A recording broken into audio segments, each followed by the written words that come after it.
Selamat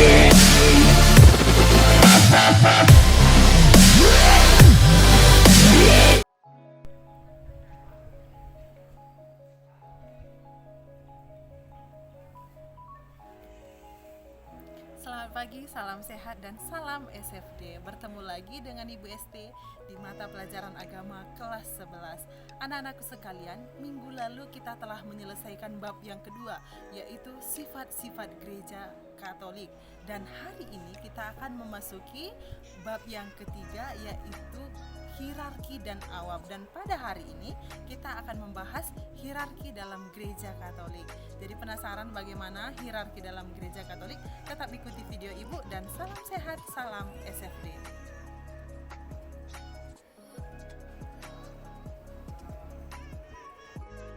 Untuk mengawali pembelajaran kita pada hari ini, maka seperti biasanya mari kita membuat tanda kemenangan Kristus.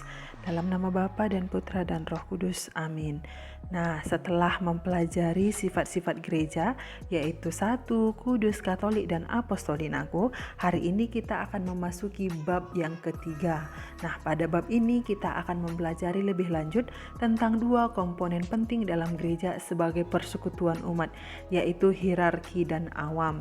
Lalu pada hari ini kita akan membahas hierarki dalam gereja Katolik, yang dimana ada dua tujuan pembelajaran kita. Yang pertama, anak didik kami memahami makna hierarki gereja Katolik, dan yang kedua, melalui kitab suci dan ajaran gereja, anak didik kami memahami makna hierarki, susunan hierarki, serta corak kepemimpinan hierarki gereja Katolik. Nah, karena di sekolah kita belajar nilai karakter KSFD anakku, jadi karakter yang kita dalami pada hari ini yaitu semangat dan energik. Nah, hierarki ini berasal dari bahasa Yunani yaitu hierarsi, yang berarti asal usul atau tata susunan. Nah, menurut ajaran resmi gereja Katolik, susunan struktur hierarki sekaligus merupakan hakikat kehidupan gereja juga. Kitab suci menjelaskan bahwa perutusan ilahi yang dipercayakan Kristus kepada para rasul akan berlangsung sampai pada akhir zaman. Boleh kamu lihat di Matius 28 ayat 20. Nah, sebab Injil yang harus mereka wartakan bagi gereja merupakan asas seluruh kehidupan untuk selamanya. Maka dari itu, dalam himpunan yang tersusun secara hierarki, yaitu para rasul, telah berusaha mengangkat para pengganti mereka. Maka konsili mengajarkan atas penetapan ilahi para uskup menggantikan para rasul sebagai gereja. Nah, kepada para rasul berpesan agar menjaga seluruh kawanan tempat Roh Kudus mengangkat mereka untuk mengembalakan jemaat Allah. Pengganti mereka itu yakni para uskup, kehendaknya menjadi gembala dalam gerejanya hingga akhir zaman.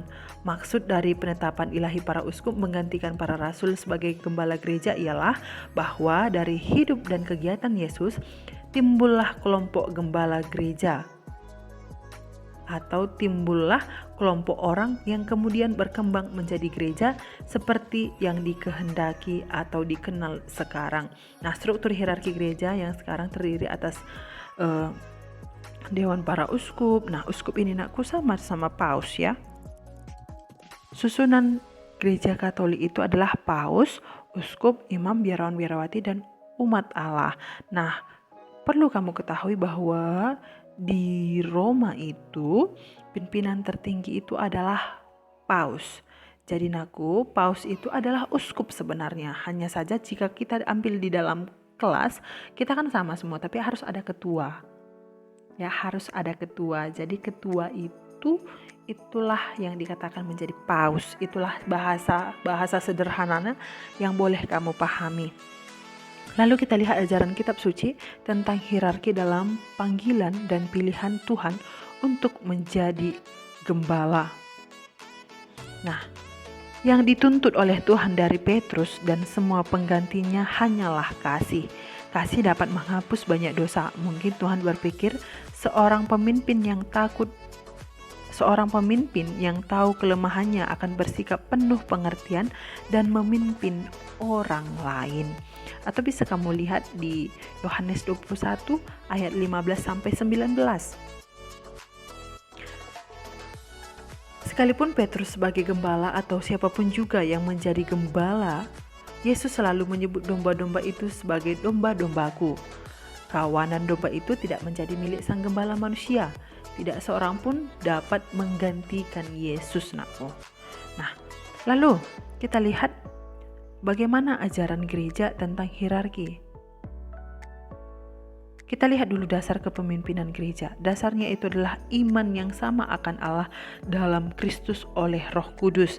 Nah, hierarki dalam gereja Katolik itu, yaitu tadi sudah Ibu sampaikan, hierarki itu berasal dari bahasa Yunani yaitu hierarki yang berarti jabatan, hieros.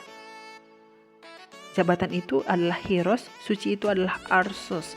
Yaitu nakku bisa dikatakan singkatnya, hierarki itu adalah struktur kepemimpinan dalam gereja Katolik.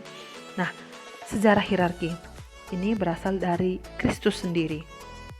Lalu ini Kristus mengutus para rasul. Nah, awal perkembangan hierarki adalah kelompok ke-12 rasul.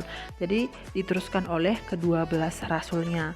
Lalu zaman sesudah para rasul, di sini yang penting bukanlah kepemimpinan gereja yang terbagi atau aneka fungsi peranan, melainkan bahwa tugas pewartaan para rasul lama-kelamaan menjadi tugas kepemimpinan jemaat juga, nakku.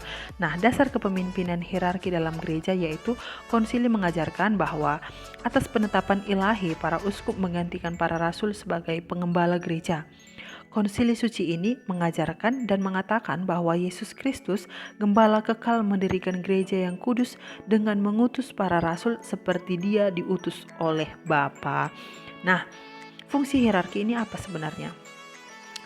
Seluruh umat Allah mengambil bagian di dalam tugas Kristus sebagai nabi, yaitu mengajar, imam menguduskan, dan raja menggembalakan. Nah, corak kepemimpinan hierarki itu adalah kepemimpinan gereja adalah kepemimpinan melayani, bukan untuk dilayani. Sebagaimana yang ditunjukkan oleh Yesus sendiri, maka Paus disebut sebagai servus servorum Dei, yaitu artinya hamba dari hamba-hamba Allah.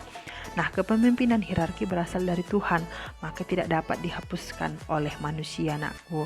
Jadi pernah ada di dalam kitab suci, Yesus mengungkapkan, "Aku datang untuk melayani, bukan untuk dilayani." Itu dia singkatnya. Nah, sampai di sini juga pertemuan kita hari ini. Ibu harapkan ada sesuatu yang kamu dapatkan. Dan silahkan cek kembali tugasmu di Classroom. Ibu harap kirim tugasmu dengan tepat waktu. Jadi, terima kasih, salam sehat dan salam SFD.